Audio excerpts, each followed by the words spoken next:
اعوذ باللہ من الشیطان الرجیم، بسم اللہ الرحمن الرحیم۔ السلام علیکم پیارے بہن بھائیوں، حضور نبی کریم صلی اللہ علیہ وآلہ وسلم کے ہاتھوں جنت میں داخلہ۔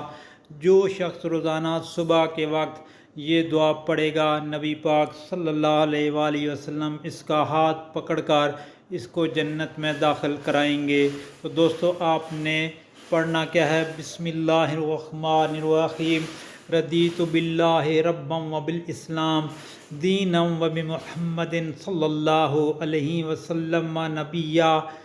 ترجمہ: میں اللہ کے رب ہونے اور اسلام کے دین ہونے اور محمد صلی اللہ علیہ وآلہ وسلم کے نبی ہونے پر خوش ہوں۔ دوستو، یہ بہت ہی پیاری اور اس کا یہ ہے کہ یہ قبر میں جو سوالات ہیں ان کے جوابات بھی یہی ہیں۔ تو دوستو، نبی پاک صلی اللہ علیہ وسلم کی اس دعا کو آگے دوستوں میں، گھر والوں میں اور عزیز و اقارب میں شیئر کریں تاکہ ہر کسی کا بھلا ہو۔ آمین۔